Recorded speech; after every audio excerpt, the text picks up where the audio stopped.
কে বলতে লাগলো, রে দুলদুল এইবারে যুদ্ধের জন্য তৈরি হয়ে যাও। ইমাম হোসেন এইবারে সবাইকে সম্বোধন করে বলতে লাগলো, রে কুফাবাসীরা, এই ইবনে সাদের লোকরা এইবারে কানটা খাড়া করে শোনো, তোমরা এই ইমাম হোসেনের জন্য এই ফোরাতের পানি বন্ধ করে রেখেছো রে। তোমরা ইমাম হোসেনকে জানো না? আমি ইমাম হোসেন, যেই পানি তোমরা 22,000 সৈন্য মিলে এই ফোরাত পানিকে বন্ধ করে রেখেছো, আমি ইমাম হোসেন এই ফোরাতের পানি জয় করে দেখিয়ে দিব। ইমাম হোসেন এইবারে কারবালার ময়দান থেকে ইমাম হোসেন 22,000 সৈন্যের চোখে ধুলা দিয়ে একবার দুলদুলকে ইশারা করলেন। ইমাম হোসেনের ওই দুলদুল ওই 22,000 সৈন্যকে ভেদ করে ওই ফোরাত নদীর মধ্যে নেমে গেলেন। জোরে বলুন। ঘোড়া 1 হাঁটু পানি পর্যন্ত পৌঁছে গেছে। ইমাম হোসেন ওই ঘোড়া থেকে নেমে হযরত ইমাম হোসেন ওই ফোরাতের পানি চুল্লুর মধ্যে নিয়ে জয় লাভ করে দেখিয়ে দিলেন, এই কুফাবাসীরা, তোমরা আজকে ইমাম হোসেনের জন্য এই পানি বন্ধ করে রেখেছিলে রে। তোমরা জানো না এই ইমাম হোসেন কাল কিয়ামতের দিবসে হাউজে কাউসার তোমাদেরকে পান করাবে রে। আমি হোসেন যদি চাই এখনই কাউসারের পানি তোমাদের কাছে নিয়ে আসতে পারবো, অথচ আজকে আমার জন্য এই ফোরাতের পানি বন্ধ করেছো। আমি ইমাম হোসেন ভীতু নয়, আজকে তোমাদেরকে দেখিয়ে দিলাম ইমাম হোসেন সেই ফোরাতের পানি জয় লাভ করে দেখিয়ে দিলেন। ইমাম হোসেন দুলদুলকে ইশারা করে বলতে লাগলো, দুলদুল তুমিও 3 দিন ধরে পিপাসিত, যাও মনের সুখে আজকে পানি পান করো। দুলদুল পানির মধ্যে মুখ লাগাতেই যাবে, হঠাৎ করে মুখ লাগাতে গিয়ে আর দুলদুলও পানি পান করলো না। কেন পান করলো না? সেই 6 মাসের আলী আসগর এই পানি করে শহীদ বরণ করেছে। আউনো মুহাম্মদ এই পানি করে শহীদ বরণ করেছে। কত মানুষ এই পানির জন্য শহীদ বরণ করেছে। ফলে ওই দুলদুলো আর পানি পান করলো না। ইমাম হোসেন বুঝতে পারলো। এইবারে ইমাম হোসেন সেখান থেকে উঠে বলল, এই কুফাবাসীরা, এই পানির জন্য কত মানুষ শহীদ বরণ করেছে, আমার খানদানের লোকেরা শহীদ বরণ করেছে। আমি হোসেনও আর এই পানি পান করছি না। এইবারে আসো, তোমরা আমার জন্য কারে মোকাবিলা করার জন্য তৈরি করেছো, আসো আমার সঙ্গে যুদ্ধ করার জন্য পাঠাও। বেরাদার, ইমাম হোসেন যুদ্ধের জন্য তৈরি হয়ে গেল। তাদের তরফ থেকে এক বাহাদুরকে পাঠানো হলো। ইমাম হোসেন মুহূর্তের মধ্যেই তাকে জাহান্নামের মধ্যে পাঠাইয়া দিল। জোরে বলে। এইভাবে 1 2 জন করে আস্তে আস্তে প্রায় 10-15 জনকে দুনিয়া থেকে বড় বড় নামি শাম দেশের ওই সময় বড় বড় বাহাদুর পাহেলওয়ান পাওয়া যেত। সেই শাম দেশ থেকে হায়ার করা বড় বড় বাহাদুরকে ইমাম হোসেনের জন্য রাখা হয়েছিল। তাদেরকে মোকাবিলায় পাঠিয়ে দেওয়া হলো। মুহূর্তের মধ্যেই তাদেরকে জাহান্নামের মধ্যে পাঠাইয়া দিল। এই অবস্থা দেখে ইবনে সাদ বড় চিন্তায় বিভোর হয়ে গেল। সর্বনাশ, কার মোকাবিলায়, ইমাম হোসেনের মোকাবিলায় কারে পাঠাবো? এমতো অবস্থায় একজন আপনার তাদের দলের মধ্যে এক আপনার বাহাদুর পাহেলওয়ানের নাম হলো বাদার বিন সোহেল। এই বাদার বিন সোহেল বলতে লাগলো, এই ইবনে সাদ, আপনাকে টেনশন নিতে হবে না। কোন সব এইগুলো বাহাদুর পাহেলওয়ান? নামের বাহাদুর, কামের নয়। আদৌ পারে না এরা, যুদ্ধের কোনো ক্যাপাসিটি জানে না। আর আপনি এদেরকে হাজার হাজার টাকা খরচ করে হায়ার করে নিয়ে এসেছেন। আপনাকে টেনশন নিতে হবে না। আমার সঙ্গে আমি 4টা সন্তান নিয়ে এসেছি, 4টা ছেলেকে নিয়ে এসেছি। কে দিল এটা?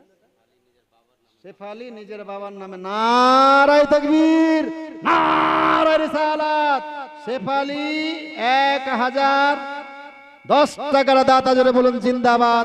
আল্লাহ পাক রাব্বুল ইজ্জাত উনার আব্বার নামে এই দান দিয়েছে। এই দানের ওয়াসিলায় তিনার আব্বার কবরের আযাব যেন মাফ করে দেয়। সকলে বলুন আল্লাহুম্মা আমিন।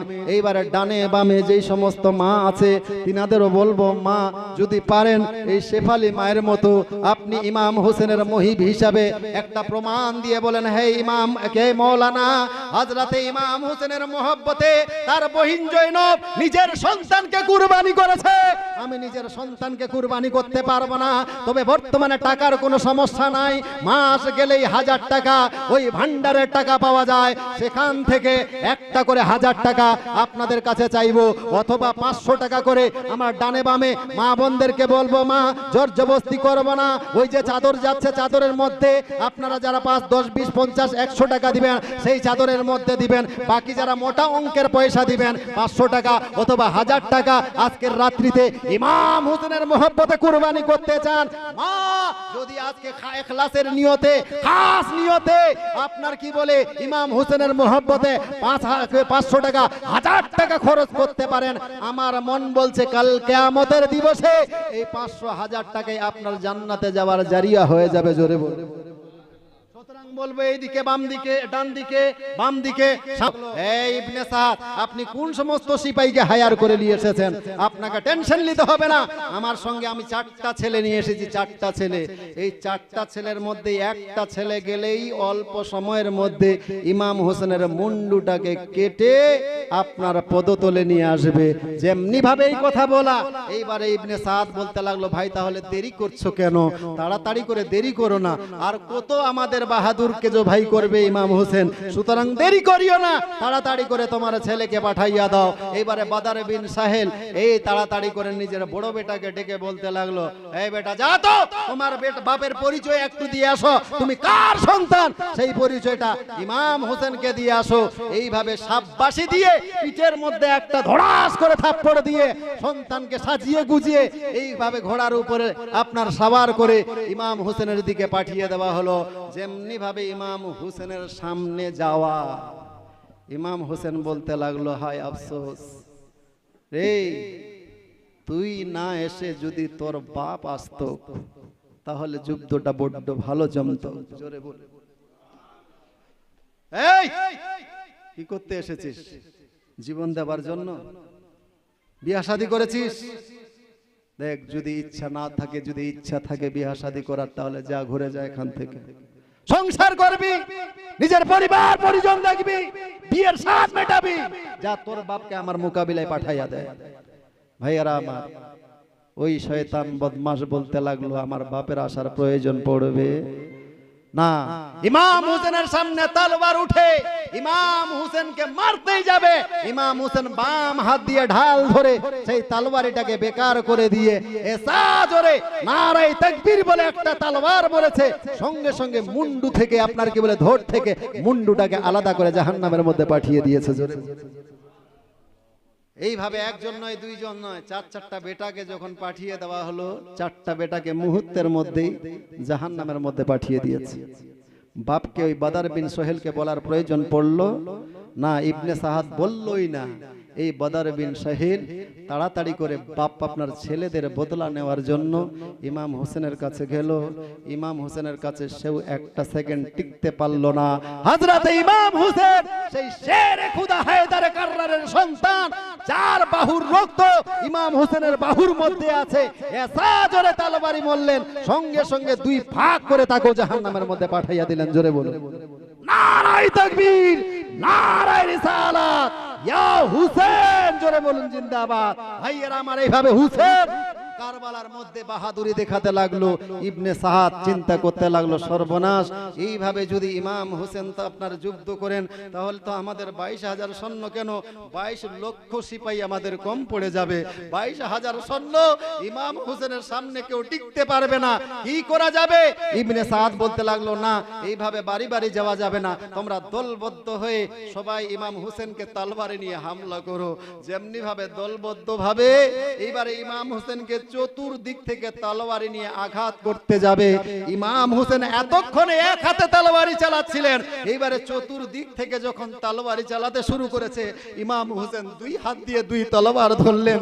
2 হাত দিয়ে তলোয়ার চালাতে চালাতে এমন ভাবে তলোয়ারি চালাতে শুরু করেছে, ডান দিকে যখন যায় লাশের উপরে লাশ কাটতে কাটতে ডান দিকে চলে যায়, বাম দিকে যখন আপনার কাটতে শুরু করে বাম দিকে লাশের পরে লাশ পড়ে থাকে। ইমাম হোসেনের সামনে তলোয়ারের সামনে কেউ টিকতে পারে না।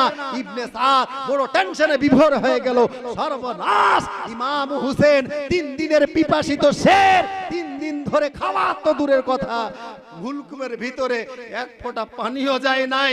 ইমাম হোসেন এমন ভাবে যুদ্ধ করছে, মনে হয় আজকে একটা নতুন ইতিহাস তৈরি হয়ে যাবে।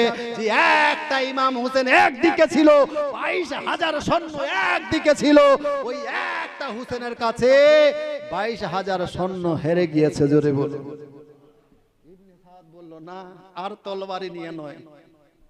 ওই ইবনে সাদ সেই আপনার যুদ্ধের নিয়মগুলোকে ভঙ্গ করছে, বললো আর তলোয়ারি নিয়ে নয়, যাও চতুর্দিক থেকে ইমাম হোসেনের উপরে তীর বর্ষণ করো। মা এইবারে চতুর্দিক থেকে রে বাবা 22,000 সৈন্য একইবারে তীর বর্ষণ করতে লাগলো। 22,000 সৈন্য যদি একই সঙ্গে তীর ছাড়ে রে মা, আসমান থেকে যেইভাবে বারিশ বর্ষণ হয় সেইভাবে ইমাম হোসেনের উপরে তীর বর্ষণ। মা ইমাম হোসেন এইবারে দেখলো আর এদের সঙ্গে এইভাবে মোকাবিলা করা যাবে না। ওই দুলদুলের গায়ের মধ্যে এত তীর লেগেছে রে মা, দুলদুল যেন আর দাঁড়িয়ে থাকতে পারে না, সামনের দিকে যেতে পারে না। ইমাম হোসেন ওই দুলদুল থেকে নেমে গেল। ইমাম হোসেন বহু তীর আপনার ঢাল দিয়ে আটকালো, অনেক তীর আপনার নিজের শরীরের মধ্যে লাগলো, অনেক তীর নিজের গায়ের মধ্যে লাগলো রে মা। এরই ফাঁকে ইমাম হোসেন ওই আপনার জুম্মার দিন 10ই মুহররম, ওইদিকে আপনার জুম্মার আজান হয়ে গিয়েছে, জুম্মার সময় হয়ে গিয়েছে। ইমাম হোসেন তরবারিকে বন্ধ করে দিয়েছে রে মা।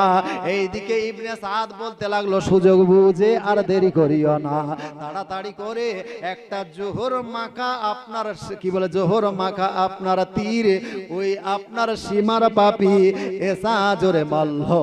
মা ওই তীরটা লাগবি তো লাগ, ওই তীরটা হযরতে ইমাম হোসেনের ডান দিক দিয়ে গেল না, বাম দিক দিয়ে গেল না রে মা, মাথার দিকে মাথার উপরে দিয়ে গেল না। লাগবি তো লাগ, ওই জোহর মাখা বিষ মাখা তীরটা হযরতে ইমাম হোসেনের সদর কপালের মধ্যে লেগে গেল। মা হযরতে ইমাম হোসেন যেমনি ভাবে সদরে এই কপালের মধ্যে লেগে যাওয়া, ইমাম হোসেন আর যেন দাঁড়িয়ে থাকতে পারলো না, আর যেন দাঁড়িয়ে থাকতে পারলো না রে মা। কলার গাছকে নিচ থেকে কেটে দিলে যেইভাবে কলার গাছ ধস করে পড়ে যায়, ইমাম হোসেন চিত হয়ে যেন ধস করে পড়ে গেল। যেমনি ভাবে ধস করে পড়ে যাওয়ারে মা, ওই ইমাম হোসেনের শরীরে একটা নয় দুইটা নয় চতুর্দিক থেকে আপনার বল্লম ফারসার আঘাত হতে লাগলো, তলোয়ারের আঘাত হতে লাগলো। ঐতিহাসিকগণ বর্ণনা করেন ইমাম হোসেনের শরীরের মধ্যে একটা নয় দুইটা নয় 113টা তীরের আঘাত ছিল, 113টা তীরের আঘাত। আর আপনার কি বলে 33টা তলোয়ারের আঘাত ছিল, 33টা তলোয়ারের আঘাত, 113টা তীর বেঁধেছিল হযরতে ইমাম হোসেনের শরীরের মধ্যে। শুধু এখানেই ক্ষান্ত নয় রে মা, 4টা বড় বড় বল্লম হযরতে ইমামের শরীরের মধ্যে গেঁথে দেওয়া হয়েছিল। ওই 4টা বল্লমের মধ্যে একটা আপনার বল্লমের লোহার ফাল ভেঙ্গে হযরতে ইমাম হোসেনের শরীরের মধ্যে গেঁথেছিল। এইভাবে মর্মম ভাবে হযরতে ইমাম হোসেনকে শহীদ করা হয়েছে। শুধু এখানেই ক্ষান্ত নয় রে মা, এইবারে আপনার খলি অথবা সীমার হযরতে ইমাম হোসেনের গর্দানের উপরে বসে এইবারে গোলা কাটতে যাবে। ইমাম হোসেন বলতে লাগলো রে সীমা, আমার গোলা কাটবে, আমি তোমার নিষেধ করব না, তবে তোমার কাছে একটু মহলত চাই রে ভাই। বলল কি মহলত? তাড়াতাড়ি করে বল রে হোসেন। ইমাম হোসেন বলতে লাগলো রে সিমর, আমি সেই নামাসা, সেই কি বলে সেই নানার নামাসা, যেই নানার জীবনে এক ওয়াক্তের নামাজ কাজা ছিল না রে সিমর। আমি সেই বাপের সন্তান যেই হযরতে আলীর জীবনে এক ওয়াক্তের নামাজ কাজা ছিল না। আমি সেই মায়ের সন্তান যেই ফাতেমার জীবনে এক ওয়াক্তের নামাজ কাজা ছিল না। আমি সেই ভাইয়ের ভাই যেই ভাই হাসানের জীবনে এক ওয়াক্তের নামাজ কাজা ছিল না। আমি হোসেন, আমার জীবনে এক ওয়াক্তের নামাজ কাজা নাই। এ শিবরা, আমাকে জবাই করবি, আমি তোমারে মানা করব না, তবে আমারও জীবনে একমাত্র বহু ঘটনা, লম্বা ঘটনা সংক্ষেপ করছি। ইমাম হোসেনের শরীরটাকে আপনাকে বলে দেহ থেকে ওই আপনার গর্দানটাকে আলাদা করলো। কেউ বলছে আপনার কি বলে খলি করেছে, কেউ বলেছে সীমার করেছে, কেউ বলে সানান করেছে। যাই হোক, এইভাবে মতভেদ। ইমাম হোসেনের গর্দানটাকে আলাদা করা হয়েছিল, সেই দেহটা সেখানেই পড়েছিল। পরক্ষণে ওই খিমাতে আগুন লাগিয়ে দেওয়া হয়েছিল। যেই মহিলাদের কাপড় আপনার মাথার চুল দুনিয়ার কেউ দেখে নাই, তাদের কাছ থেকে মাথা থেকে ওড়না সরিয়ে দেওয়া হয়েছিল। এইভাবে আপনার খোলা আকাশের নিচে তাদেরকে হাত বেঁধে এইভাবে মহিলাদেরকে রাখা হয়েছে। মা এইবারে ইমাম হোসেন সেই জায়গায় লাশ পড়ে থাকলো। তাদেরকে বন্দি করে ইবনে সাদের দরবারে পাঠানো হলো। সেখানে কিছুদিন থাকার পরে এইবারে ইবনে জিয়াদের তরফ থেকে আপনার দামেস্ক শহরের দিকে ওই কাফেলাকে নিয়ে যাওয়া হলো। বেরাদার, ইমাম হোসেনের ওই লাশকে কেন্দ্র করে হযরতে জয়নব এইবারে ওই লাশের দিকে তাকাইয়া দেখেন ইমাম হোসেনের ওই দেহ মুন্ডুবিহীন দেহ আপনার ফোরাত নদীর কাছে পড়ে আছে। যেই দেহটাই আমার রাসূল কত জায়গায় চুম্বন করেছে, আজ সেই দেহটা নিথর দেহ হয়ে আপনার ফোরাতের কিনারায় পড়ে আছে। হযরতে আপনার জয়নাব আপনার কি বলে আল্লাহর কাছে প্রার্থনা করে, ইয়া মুহাম্মাদা ইয়া মুহাম্মাদা ইয়া রাসূলুল্লাহ, আপনার কি বলে নামাসা দেখেন, যেই নামাসাকে আপনি আদর করতেন সেই নামাসার আজকে কি অবস্থা করেছে। এই কুফাবাসীর মানুষেরা, এক কবি ওই জায়গায় লিখছে, ইন্নিল দিয়া রিহাসাবা ইয়াউমাল ইলা আরদিল হারাম বাল্লিগ সালা মি রওজাতান আদরিকলি জাই নুল আবেদিন মাহবুসুল আল জালেমিন। এইভাবে আপনার সাদা দেওয়া হতে লাগলো। হযরতে জায়নাবের সঙ্গে সবাইকে বন্দী করে দামেস্ক শহরের মধ্যে নিয়ে যাওয়া হতে লাগলো। মা সামনের দিকে ইমাম হোসেনের ওই মস্তকটাকে একটা বল্লমের উপরে গেথে সামনের দিকে নিয়ে যাওয়া হচ্ছে। ওই একটা আপনার ঘোড়া গাড়ির মতো পিছনে আপনার একটা ঘোড়া গাড়ি মতো আপনার একটা জেলখানার মতো একটা টলি করা হয়েছে। সেখানে বন্দী করে সবাইকে নিয়ে যাওয়া হচ্ছে। এমত রৌদ্রের মধ্যে নিয়ে যাওয়া হচ্ছে। অনেকটা পথ যাওয়ার পরে হযরত সাকিনা আপনার বাপ হোসেনের মাথাটাকে বারবার দেখে আপনার চমকে উঠে বলছে, হ্যাঁ কি বলে, ফুপু জয়নাব আমার আব্বার মাথাকে একটু সামনে নিয়ে যেতে বলো। আমার আব্বার মাথা দেখে আমি সামনের দিকে যেতে পারছি না, সুতরাং আমার আব্বার মাথাটাকে সামনের দিকে নিয়ে যেতে বলো। এইবারে জয়নাব আপনার কি বলে জয়নাল আবিদিন দ্বারা একটু আপনার কয়েকটা মুদ্রা দিয়ে বলতে লাগলো, যাও। যেই আপনার কি বলে ওই সিপাহী আমার ভাই হোসেনের মস্তকটাকে বল্লমের মধ্যে বিধিয়ে সামনের দিকে নিয়ে যাচ্ছে, তারে একটু সামনের দিকে নিয়ে যেতে বলো। এই সকিনার কাছাকাছি যেন নয়, সকিনা এই দৃশ্য দেখে থাকতে পারে না। ইমাম হোসেন আপনার বল্লমের উপরে মনে হয় কোরআন তেলাওয়াত করছেন। এইভাবে নিয়ে যাওয়া হচ্ছে, তাকে পয়সা দিয়ে সামনের দিকে করে দেওয়া হলো। অনেকটা পথ যাওয়ার পর মা এইবারে সেই আপনার কাফেলাটাকে একটা রৌদ্রের মধ্যে অনেকটা পথ যাওয়ার পরে যখন তারা থকে গেল, ক্লান্ত হয়ে গেল, তাদেরকে রৌদ্রের উপরে রৌদ্রের কাছে রেখে দিয়ে ওই সৈন্য সিপাহীরা ছায়াতে বসে বসে পানি পান করতে লাগলো। কিন্তু এরা পিপাসিত, 3 দিন ধরে ক্ষুধার্ত, খাবার খায় নাই। একটা গ্লাস পানি দিয়ে তাদেরকে কেউ সহযোগিতা করলো না। রৌদ্রের মধ্যে তারা নিজেরা ছায়ার মধ্যে বসে আছে, রৌদ্রের মধ্যে তারা আছে, সহ্য করতে পারে না। এইভাবে যখন তাদের পানি পান করা হলো, বিশ্রাম করা হয়ে গেল, কিছুক্ষণ পরে আবার তারা সেই উটকে জাগিয়ে আবার সামনের দিকে যাত্রা শুরু করলো। অনেকটা পথ যাওয়ার পরে যেই ব্যক্তি ওই বল্লম ধারণ করেছিল ইমাম হোসেনের সরমস্তক আপনার হাতে ধারণ করে, সেই বল্লমটা হঠাৎ করে মাটির মধ্যে পড়ে গেল। যেমনি ভাবে মাটির মধ্যে পড়ে যাওয়া, ওই বল্লমটা মাটির মধ্যে ঢুকে গেল। এইবারে ওই সিপাহী আর ওই বল্লমটাকে মাটি থেকে টানতে পারে না। জোরে বলো। একজন নয়, দুইজন নয়, সব সিপাহীরা বাড়ি বাড়ি এসে বল্লমটাকে তোলার চেষ্টা করছে। কোনো মতেই সেই বল্লম তুলতে পারে না। বলল, ব্যাপারটা কি? বললাম, হলো তো কি হলো, বল্লম তুলতে পারি না কেন? কেউ যখন তুলতে পারে না, মা হযরতে জয়নুল আবেদিন ফুপু জয়নবকে বলল, ফুপু জয়নব, আপনি একটু আমাদের এই তাম্বুর মধ্যে, এই কি বলে টলির মধ্যে যাদের বন্দি করে রাখা হয়েছে, মা আপনি একটু সবাইকে গুনতি করেন তো, আমরা সবাই আছি কিনা। হযরতে জয়নব এইবারে একজনের পর একজনের নাম নিতে লাগলেন। সবাই বলল উপস্থিত আছি, সবাই ওই নামের সঙ্গে ডাকের সঙ্গে সাড়া মিলালো। কিন্তু যখন 6 বছরের সকিনার নাম নেওয়া হলো, সকিনা সকিনা সকিনা এইভাবে যখন ডাক দেওয়া হলো, সকিনার কোনো সাড়া শব্দ পাওয়া গেল না। সকিনার যখন শব্দ পাওয়া গেল না, ওই সকিনা যেখানে আরাম করছিল, ওই আপনার কি বলে টলিটাকে রৌদ্রের মধ্যে রেখে, সকিনার রৌদ্র আপনার তাপ সহ্য না করতে পারে সেই টলি থেকে নেমে একটা পার্শ্বে গাছ ছিল, ছোট গাছ, সেই গাছের ছায়াতে লুকিয়েছিল। সেই ছায়ার মধ্যে লুকিয়ে আছে সকিনা। অনেক দিন ধরে খাবার পায় নাই, পেটের মধ্যে দানা পানি নাই, ছায়া পায় নাই। একটু গাছের গোড়ালিতে ছায়া পাওয়াতে সঙ্গে সঙ্গে ওই সকিনা সেই জায়গায় ঘুমিয়ে পড়েছেন। জোরে বলুন, সকিনা ঘুমিয়ে পড়েছে। হ্যাঁ, পর্দার আড়ালের মা। এইবারে সকিনার যখন ডাক দেওয়া হলো, সকিনার কোনো খবর পাওয়া গেল। হযরত জায়নাব এইবারে যেন ইমাম হুসেনের কথা মনে পড়লো। আমার ভাই শেষের বেলায় বলে গিয়েছিল, এ বহিন জয়নাব, তোমাকে যাবার সময় 2টা আমানত দিয়ে গেলাম রে বোন। 1 নম্বর আমানত হলো সবাইকে সুস্থভাবে মদিনায় নিয়ে যেতে হবে। 2 নম্বর আমানত হলো আমার 6 বছরের বেটি সকিনা। এই সকিনাকে কখনো বাপের অভাব দেওয়া যাবে না, কখনো তারে কষ্ট দেওয়া যাবে না, কখনো তোমার থেকে আলাদা করা যাবে না।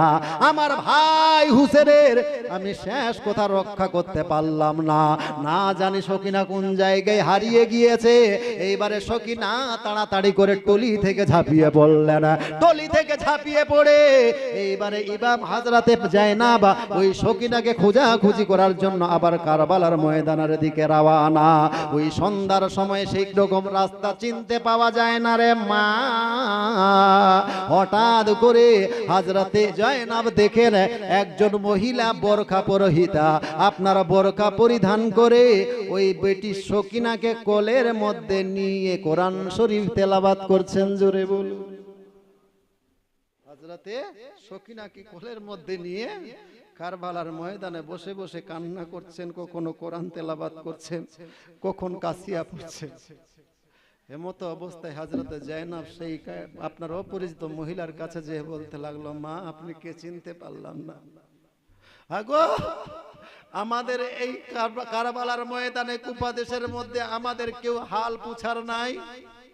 আপনি কে গো? আল্লাহ আপনার ভালো করুন।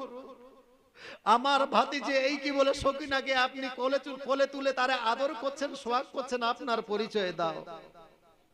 ওই মেয়েটা পর্দার নেকাব সরিয়ে বলছে, বেটি সখীর বেটি যায় না, তুমি আমারে চিনতে পারো নাই, আমি তোমার মা ফাতেমা। জোরে বলে হযরতে মা ফাতেমা যে বিদায় নিয়ে গিয়েছেন ইমাম হুসেনের শহীদ হওয়ার প্রায় 50 বছর আগে, সেই হযরতে মা ফাতেমা কারবালার প্রান্তরে এসে সকিনাকে কোলে নিয়ে বসে আছেন। জোরে বলে হযরতে ইমাম হোসেনের মা এইবারে হযরতে জয়নাব আর সহ্য করতে পারল না। মা আপনি কবর কি বলে ওই কারবালার ঘটনা জানেন মা? আপনার সন্তানকে ইমাম হোসেনকে সেই জালিমেরা কিভাবে কষ্ট দিয়ে তাকে আপনার হত্যা করেছে, শহীদ করেছে, এই গল্প শোনাতে লেগেছে ইমাম হোসেনের মার কাছে, ওই আপনার কি বলে ফাতেমার কাছে।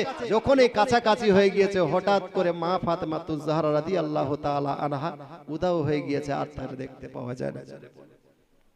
ভাইয়ারা আমার, লম্বা ঘটনা সংকেত করছি। সেখান থেকে হযরতে সকিনাকে সঙ্গে নিয়ে এইবারে সেই কাফেলাকে নিয়ে আবার রওনা। রাস্তার মধ্যে বহু ঘটনা হয়েছিল। এইবারে যখন কাছাকাছি দামেস্ক শহরের মধ্যে প্রবেশ করবে, এমতো অবস্থায় এই যে আপনারা শরবত পান করান না, এই শরবত পান করাটা আমিও দেখলাম এখানে করাচ্ছিলেন আপনারা। কোথা থেকে এসছে? তো ওই কাফেলাকে যখন রৌদ্রের মধ্যে আবার বসিয়ে রেখেছে, তো একজন মহিলা ছাদ থেকে তাকিয়ে দেখছে যে হাগো এটা কে গো, কোথাকার কাফেলা এটা, এইরকম আসছে। আর ওদেরকে এইভাবে রৌদ্রের মধ্যে আপনার বসিয়ে রেখেছে, হাত পাও বাঁধা অবস্থায়। এরা তো কায়দি, কি ব্যাপার? পরক্ষণে ওই ছাদে থাকনেওয়ালা মহিলাটা কি করলেন, চুপি চুপি কিছুটা শরবত আর কিছুটা খাবার ওই বন্দীদের জন্য পাঠিয়ে দিলেন। জোরে বলে এ পর্দার আড়ালের মা হযরতে জয়নব এইবারে সেই শরবতটা নিয়ে সবার মধ্যে বিতরণ করতে লাগলো। অনেক দিন ধরে পিপাসিত, অনেক দিন ধরে খাবার খায় না। হযরতে হযরতে জয়নব এইবারে চিন্তা করলেন, আল্লাহ এই দামেস্ক শহরে আমাদেরকে দেখে সবাই অট্ট হাসতে শুরু করেছে, আমাদেরকে দেখে ঢোল তবলা বাজাতে শুরু করেছে, আমাদের হালদারিয়াত করার কেউ নাই। আজকে হঠাৎ করে আল্লাহর কোন নেক বান্দি আমাদের জন্য শরবত পাঠিয়ে দিয়েছে। বলে মা, একটা দাসীকে বলতে লাগলো, যেই দাসীটা ওই শরবত নিয়ে এসেছে, বলতে লাগলো, রে দাসী, আমাদের তো এখানে কেউ সাথ দেবার নাই, এটা কোন বান্দি আমাদের জন্য এই খাবার পাঠিয়েছে, আমরা একটু তার সঙ্গে সাক্ষাৎ করতে চাই, তার সঙ্গে একটু গল্প করতে চাই। এইবারে সেই দাসী গিয়ে ওই ছাদে থাকনেওয়ালা মহিলার কাছে গেলেন, ওই মহিলাকে বলতে লাগলেন, আপনার সঙ্গে ওই মেয়েটা একটু কথা বলতে চায়, আপনার সঙ্গে একটু আলাপ আলোচনা করতে চায়। মা সঙ্গে সঙ্গে ছাদ থেকে মেয়েটা নেমে এসে এইবারে জয়নবের কাছ থেকে এসে গল্প শুরু করেছে। গল্পটা কি আলোচনা শুরু করেছেন শুনেন রে মা। এইবারে জয়নব বলতে লাগলো, রে মা, এই দেশে আমাদের হাল পুছার কেউ নাই, আজকে আপনি আমাদের জন্য কষ্ট করে খাবার পাঠাচ্ছেন, শরবত পাঠাচ্ছেন, কারণটা কি? আপনারা চিনতে পারলাম না, আপনি এই আদর্শ কোথায় শিখলেন? এইবারে সেই মেয়েটা বলতে লাগলো, রে মা, আমি তোমাদেরকে চিনি না, জানি না, আমি এতটুকু জানি যে এজিদ মনে হয় কোনো বাগিকে হয়তো ঘেরাও করে নিয়ে আসছে, কোনো বাগিকে আপনার কি বলে বন্দি করে নিয়ে আসছে, আমি এতটুকুই জানি, আমি তোমাদেরকে চিনি না। তবে আমি এই আদর্শটা কোথায় পেয়েছি, আমি তোমাদেরকে শরবত কেন পান করালাম? আমি বহুদিন ধরে মদিনায় ছিলাম, ওই মদিনায় বহুদিন ধরে বিবি ফাতেমার আমি খাদেমা ছিলাম রে বেটি, বহুদিন ধরে বিবি ফাতেমার কাছে আমি খেদমত করেছি, হযরতে ফাতেমার খেদমত করেছি রে মা। তবে তোমাদেরকে আমি চিনতে পারলাম না। ও বেটি জয়নব, সেই বিবি ফাতেমা আমাকে বলেছিল, রে বেটি, কোনদিন যদি তোমরা কাইদিকে দেখতে পাও তাহলে তাদেরকে খাবার দিয়ে সহযোগিতা করিও, জোরে বলো।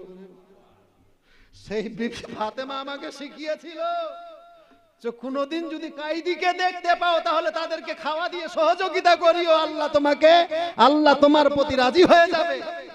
এই আদর্শ ফাতেমার কাছে পেয়েছিলাম মা, তো বড় আফসোস হয়। আর ওই যে এসেছি আমি ফাতেমার কাছ থেকে, আর কোনোদিন ফাতেমার কাছে যাই নাই, দেখা হয় নাই, বহুদিন হয়ে গেল।